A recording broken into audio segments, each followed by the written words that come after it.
Assalamualaikum warahmatullahi wabarakatuh. Perkenalkan, nama saya Mukoro Baladasatar. Saya dari kelas 2 di Mat ITA. Kali ini saya akan mengerjakan penugasan pada materi caching, yaitu framework. Di sini sudah saya buka PPT-nya. Nah, untuk penugasannya sudah disebutkan, kita menggunakan data user untuk membuat caching. Dengan mekanisme yang pertama ada data caching, kemudian ada fragment caching, page caching, dan yang terakhir ada HTTP caching. Jadi total ada 4 mekanisme yang akan kita buat. Yang pertama kita perlu membuka websitenya terlebih dahulu. Jadi kita pakai website yang lama yaitu MyMart. Kemudian kita berjalan di bagian depan saja atau front end. Oke. Setelah itu kita sudah membuka aplikasinya atau websitenya. Kita buka Visual Studio Code untuk melakukan pengeditannya. Oke, karena kita bermain di front end, kita buka folder front end. Kemudian untuk menjalankan caching, kita perlu mengubah config dari main lokalnya. Jadi di sini kita tambahkan komponen baru yaitu cache. Kemudian kita isi dengan array yang isinya adalah kelas y slash, kita pakai backslash, kemudian caching, kemudian file cache. Untuk pilihannya sendiri ada banyak, tapi kita pakai file cache saja. Kemudian kita close saja karena kita hanya mengedit sedikit pada main lokalnya. Nah, sekarang untuk menjalankan yang pertama yaitu adalah data caching, kita perlu masuk pada controller. Jadi kita akan bermain di controller, kemudian kita masuk pada set controller. Nah, pada index kita perlu tambahkan beberapa kode untuk menjalankan data caching. Oke, langsung saja buka data. $app isinya adalah cache. Kita set terlebih dahulu. Kemudian isinya adalah username. Kita isi dengan ternary conditional, iset. Jadi ketika iset app user, kita ambil identitas dari usernya, username. Kemudian kita pakai tanda tanya. Jadi ketika iset,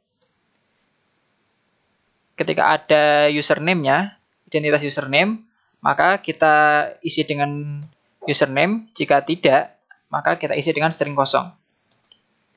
Kemudian kita tambahkan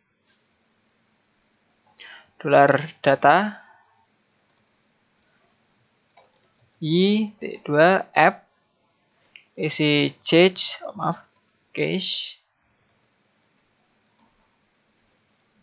get username. Oke, kemudian kita tambahkan conditional, kita cek jika data sama dengan false,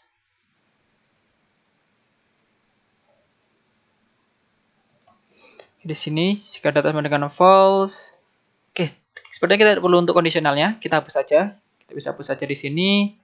Jadi kita hanya perlu menambahkan dua kode ini saja. Kemudian kita tambahkan pada rendernya, return rendernya kita tambahkan case yang isinya adalah data. Mungkin ini agar lebih jelas adalah data cache. Oke, case.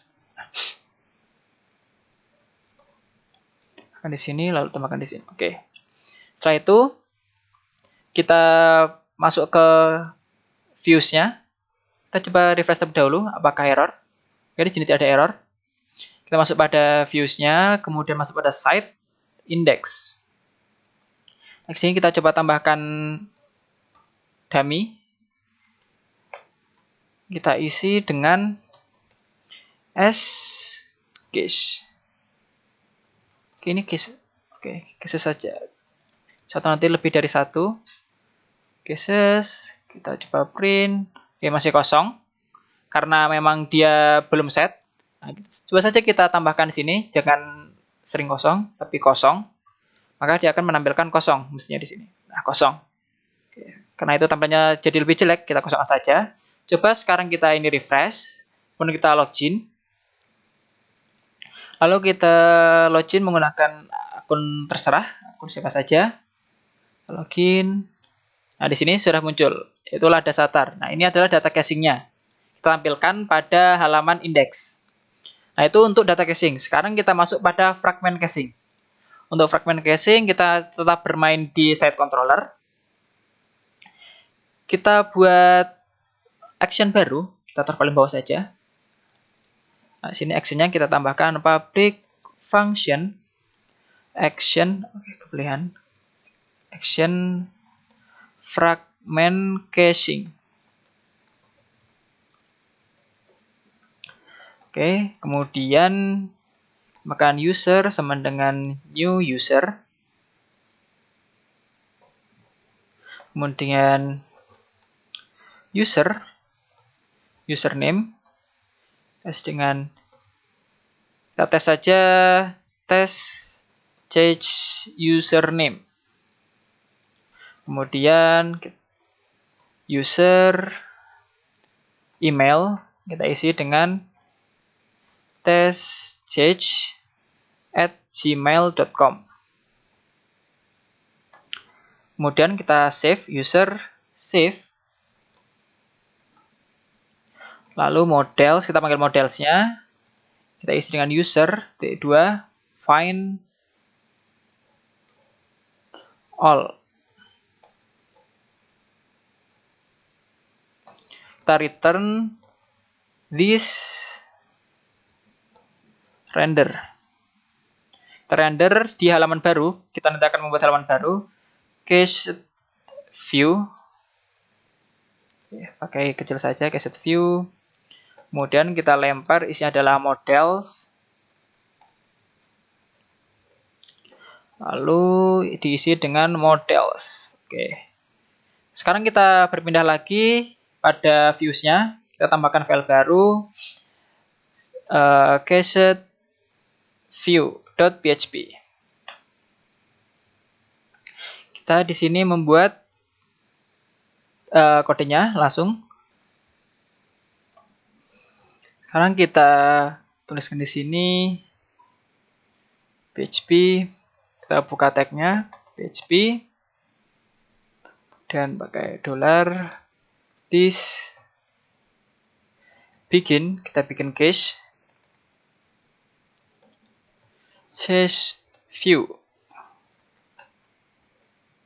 view, kemudian buka, kita isi for each models as model. Type tambahkan n for each, koma. Setelah itu kita tambahkan di sini this. Kita tutup change-nya and cache. Kita tambahkan echo count. Isinya adalah front end model/user t2 find all. Bukan find all, find count. Setelah itu kita tambahkan di sini, kita print as model ID. Kemudian kita copy username, lalu di sini ada email. Kita tutup, kita buka lagi, kita tambahkan BR.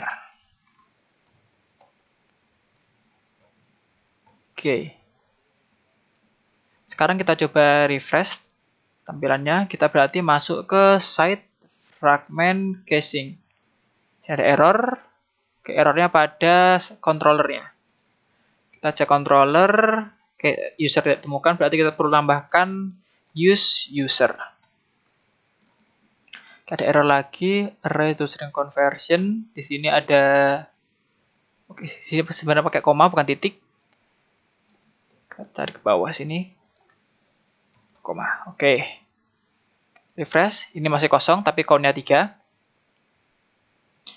Kita tunggu dulu untuk beberapa detik. Mungkin sekitar 1 menit. Oke, di sini sudah sekitar 1 menit. Kita refresh coba. Oh, masih tidak keluar. Mungkin kita ada kesalahan kode. Kita baca lagi. Fragment casing sudah benar. Oke. Sepertinya di sini ada kesalahan. Sepertinya lupa memberikan echo. Kemudian di sini kita tambahkan echo juga. Echo. Dan terakhir sini kita tambahkan PR. Kita hapus ini. Concat dengan ini. Oke. Refresh. Oke, kosong. Kita refresh lagi. Oke, di sini sepertinya kodenya kurang benar, kurang betul. Kita rapikan saja langsung. Di sini kita tambahkan concat saja langsung. Concat, spasi, dan makan spasi juga. Oke, setelah itu seperti ini tampilannya.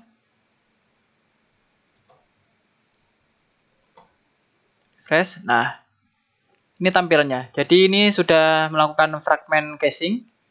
Jadi di sini menampilkan ID-nya, kemudian menampilkan username dan juga emailnya. Untuk total count-nya ada 3. Sekarang kita berlanjut pada page caching. Untuk page caching, kita langsung saja masuk pada site controller lagi. Kita masuk pada behavior. Nah, di sini adalah page caching-nya.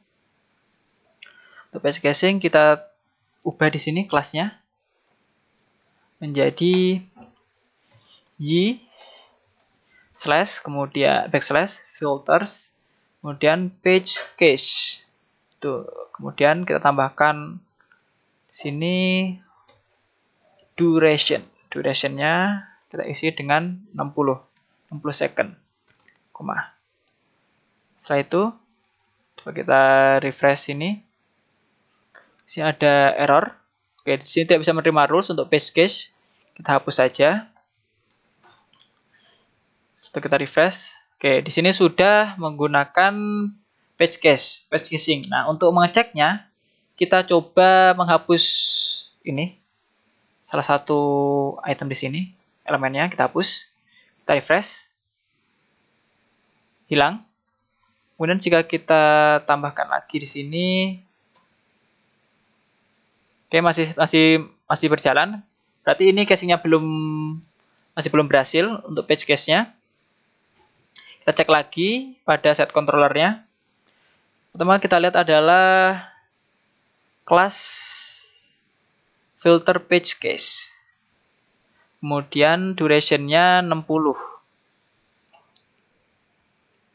Seperti di sini ada kesalahan. Ini akses. Saya salah menaruhnya. Jadi ini kita Ctrl Z saja. Kita copy mungkin ini. Kita Ctrl Z. Kemudian kita buat saja di sini baru. Array baru. Kita paste di sini manual sebelumnya. Oke, di sini kita tambahkan only-nya. Nah, only di sini kita tambahkan halaman index saja. Lalu kita tambahkan duration seperti tadi. Duration ini adalah 60. Oke. Sekarang kita coba kita hapus ini. Oke, hilang. Sekarang kita tambahkan lagi. Kita refresh. Oke, masih belum muncul. Kita refresh lagi. Berarti belum muncul. Kita tunggu sampai, karena ini dikatakan 60 detik. Sini 60 sini adalah 60 second. Kita tunggu terlebih dahulu. 60 detik. Di sini 45, mungkin tadi sudah berjalan sekitar 10 sampai 20 detik. Kita tunggu sebentar. Setelah kita tunggu selama 60 detik tadi, kita bisa melakukan refresh. Maka jika di refresh, dia akan muncul produk toko baru ini lagi. Oke. Coba saja apakah sudah 60 detik, kita refresh. Dia masih belum muncul, berarti belum 60 detik. Kita tunggu lagi.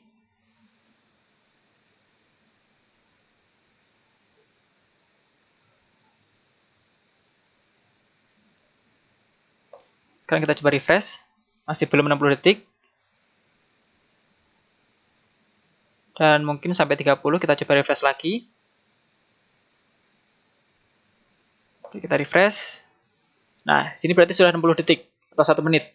Jadi untuk page caching-nya berhasil kita jalankan. Sekarang kita beralih ke mekanisme yang terakhir, yaitu adalah HTTP caching. HTTP caching kita coba langsung di sini saja, di set controller. Sekarang kita mengubah di bagian akses. Di sini kita hapus, kita ganti dengan y/filters/http cache. Setelah itu untuk only-nya tetap logout sign up.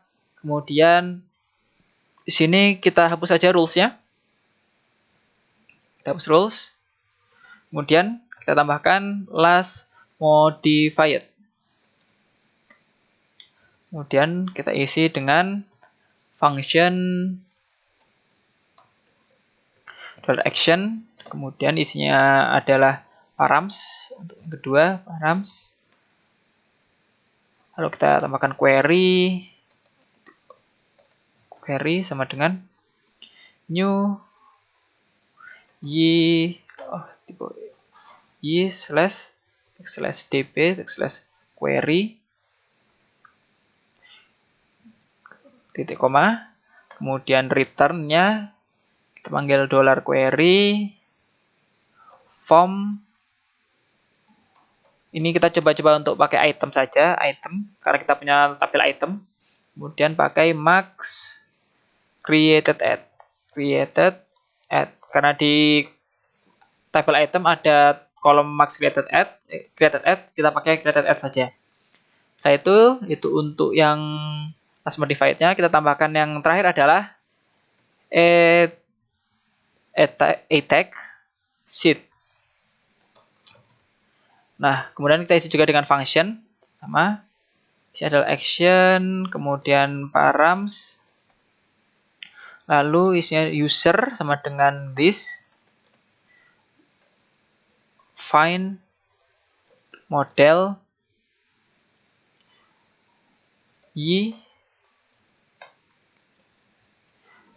app.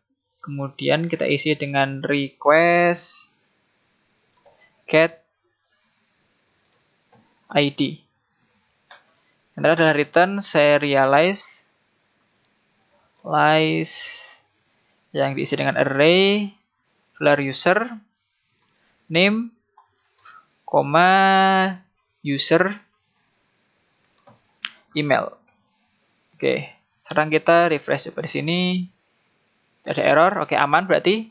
Nah di sini last modified adalah sebuah header yang mana jika dia berubah, maka berubah pada saat halaman tersebut berubah, maka berarti case yang pada klien juga berubah. Nah, di sini itu berbentuk dalam bentuk timestamp Unix. Nah, sedangkan yang untuk e-text sheet ini merupakan header juga yang merepresentasikan sebuah hash yang mana itu adalah konten dari halaman tersebut. Jadi jika ini berubah dan dikomparasikan dengan hash sebelumnya, berarti jika berubah kita perlu melakukan caching ulang. Jadi itu adalah HTTP caching-nya.